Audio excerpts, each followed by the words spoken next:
So the thing you need to understand about the SOC is it's not just one service that they offer, right? So generally they start with incident monitoring, then sort of incident management, incident response.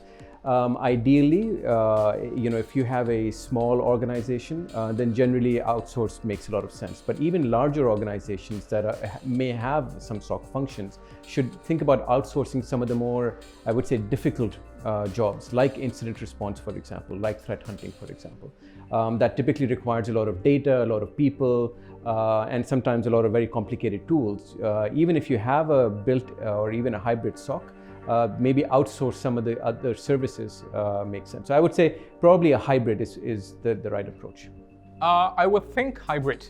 And the reason I say that is, while I'd like for the command and control or the decision making to always be retained in-house, because while the in-house team makes decisions the best in the interest of your business or your organization, you benefit from having an outsourced vendor who specializes in this to be in a position to turn around and handle the situation effectively. So I think a hybrid model works best in my personal perspective.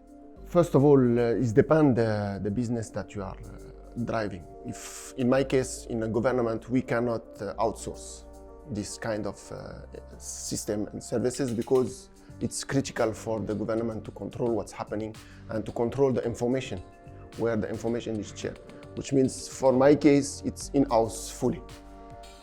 At the end, we still have like outsourcing services happening for pen testing, for let's say vulnerability assessment or test around our environment.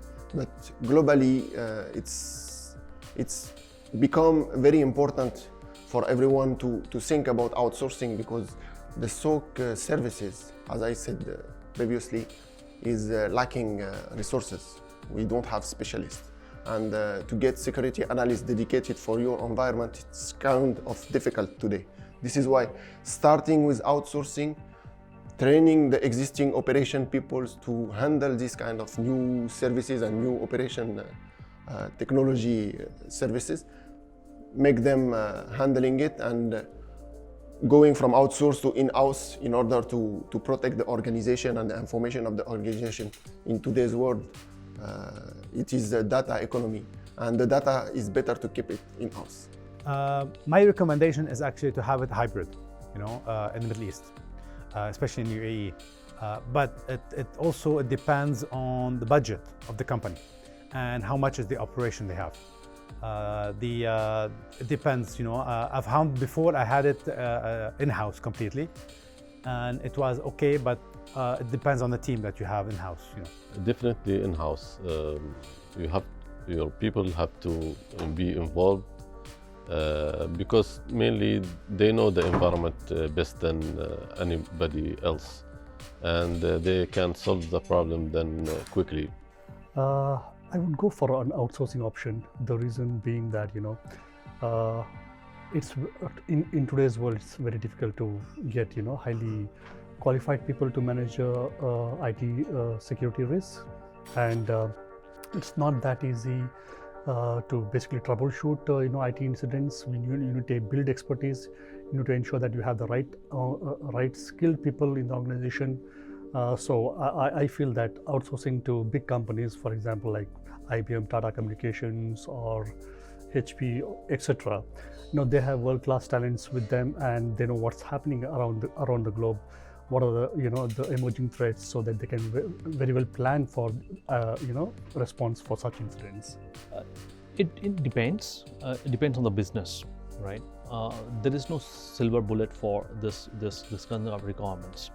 Now, if it is a large organization, they have probably 50,000 employees, lot of footprints. Still, you can afford to build your SOC, but you can have an in-house SOC.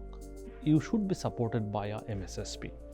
But for the small and medium enterprises, I'm in favor of going for complete cloud-based or MSSP outsource-based SOC services based on the standard SLAs, KPIs, and Refae. That is the right solution. For a couple of verticals, something like banking and financial organizations, I will recommend it is better to have a kind of hybrid SOC. That means you manage those SOC probably for based on 18 to 5, 16 to 6, or 24 to 7, or it can be L1, you can manage L2, L3, you can outsource to this one. But then you have to, it is little complex, but you have to write workflow, the who does what and how we're going to respond to it. You are actually eliminating two problems with this one. One problem statement is you have an MSSP which can help you with the technologies and the resources, which is a critical part for any SOC today. And still you are having all the logs in your country, you have got more visibility, and you still psychologically and practically you are owning everything in your network. That's how the hybrid SOC will help. It's hybrid, partly through a cloud solution and partly through our IT team.